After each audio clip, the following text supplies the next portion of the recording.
Hey,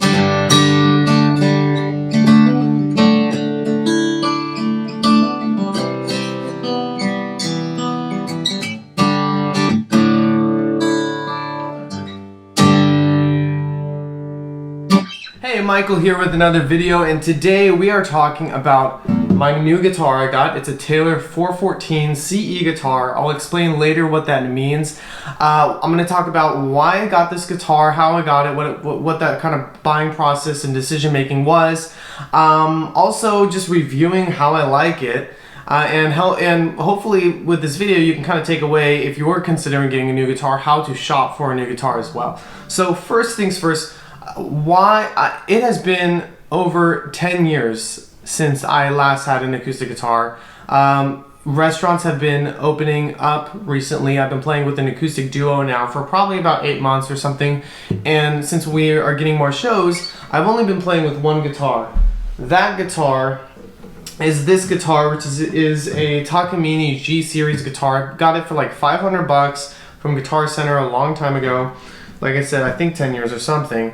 And it's cool. I actually replaced this the electronics in it, which does pick up more lower end bass sounds, which is good if you're the only guitarist in an acoustic duo, or it's just solo artist, or maybe it's 3 people or 4 and you're the only guitar, and there's no bassist. Like, you're gonna want to consider getting a guitar that can have more of the lower end frequencies, so that you kind of fill out the sound when you're performing live, right? It makes it more pleasing to the ear. So this one's cool. However, I do have like some issues that I've stumbled upon. One is the intonation. So here, that might not sound as good up here. It gets out of tune a little bit as you go up. Now, that might be part of craftsmanship. Maybe it's part because of the wood over time. Also up here, when you're playing like some high notes,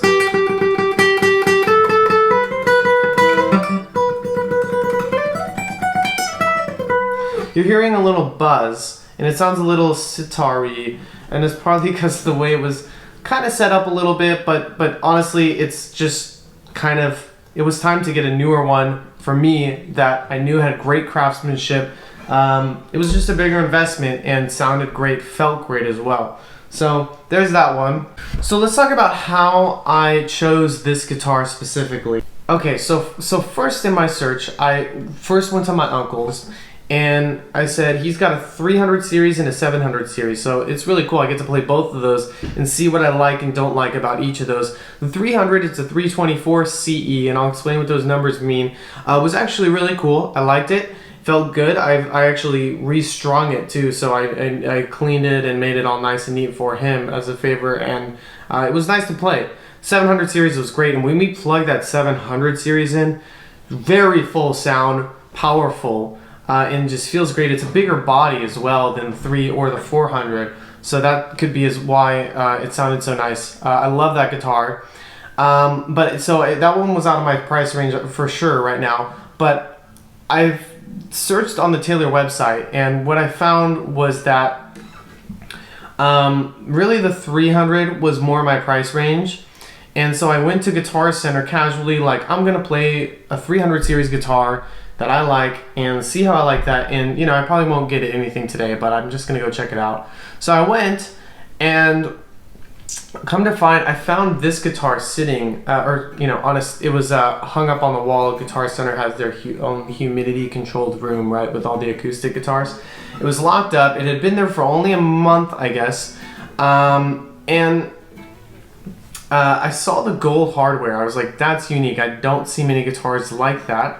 I also, the gold hardware up here you can see, and I just like the inlays, the abalone inlays, and the detail they put in this really drew me to it. So I played the 300 first, but then I stumbled upon this one, and I didn't even see this on the website, okay?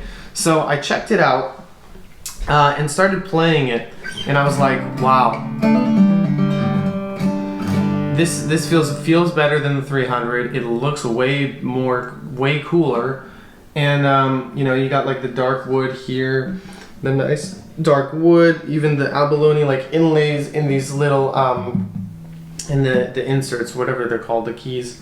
Well, those are tuning keys, but So I decided to go with this guitar. It was a pretty easy decision, actually.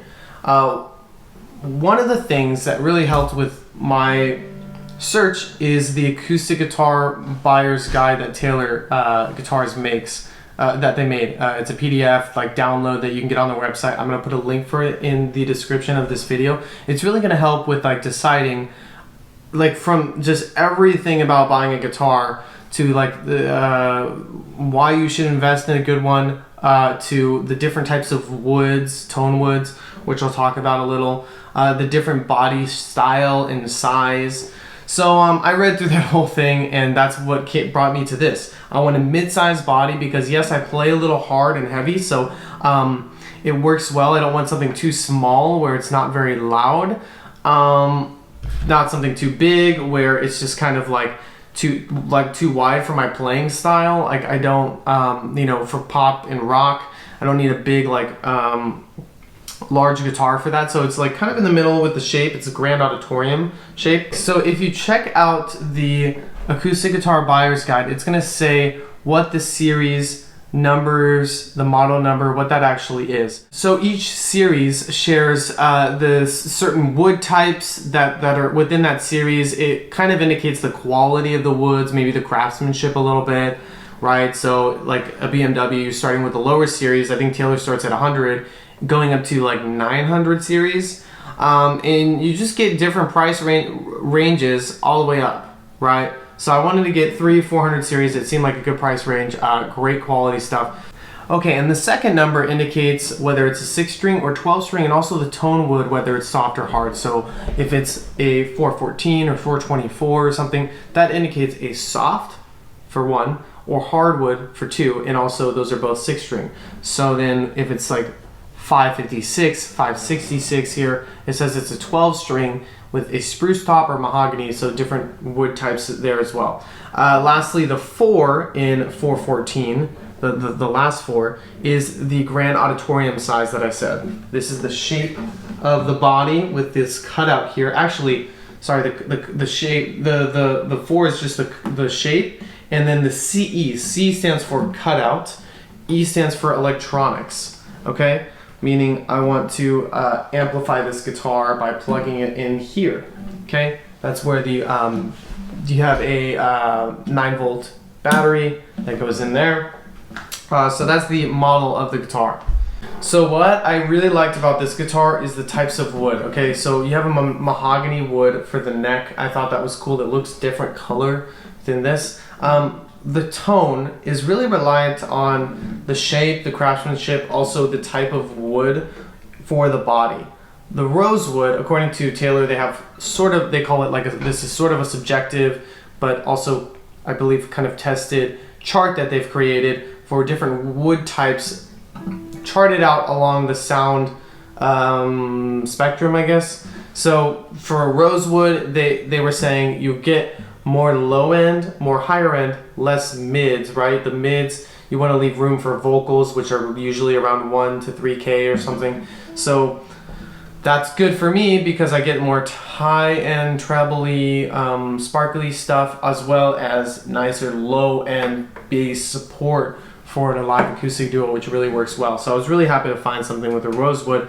And then you have like ebony is pretty typical for most guitar necks because it's a hard wood. That really allows for your fingers to move on it, and then rosewood, ebony, mahogany, yeah, and then they have what's called a V-class bracing, which is a different thing that Taylor does. Oh yeah, and lastly we have the Sitka spruce top, which is really beautiful. Just when I actually got this guitar set up properly by my guitar tech, and when you get a new guitar, especially if it's an electric guitar, because you need to set up the pickups at a certain height based off of your playing, how loud is it, and you have to adjust the neck, because when they ship the guitar, especially for this one, Taylor made this guitar super straight neck.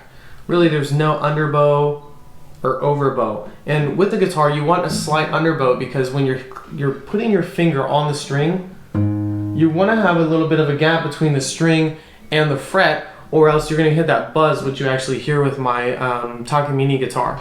So, in which we did try to like adjust that, but however, what's called, we have a tongue rise, which means the wood actually goes higher at the top, and that's a craftsmanship kind of thing. So, but we want to keep, you want to have the underbow slightly, but you also want to keep the strings low enough so that it feels nice on the fingers. The way this guitar was made is awesome. The strings are just perfectly at the right height for me.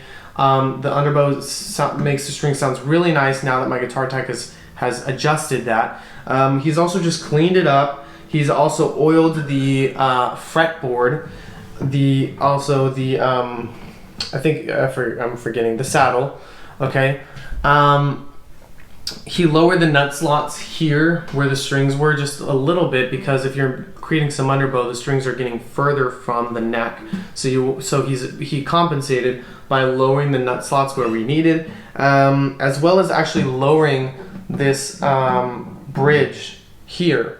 So he pulled it out, you shave off the bottom of it, and you put that back in. So you gotta have like someone who knows what they're doing. But I think a setup for an instrument is kind of like when you get a new suit. It's like, yes, it's a cool suit. Maybe you got some a manufacturer, or the make of the suit is like really high end, right? But if you don't fit it to your body, it's not gonna really work like for you. So you want to like really customize it to you, how your playing style is, and kind of have that conversation with your guitar tech so you guys know what you're doing, right?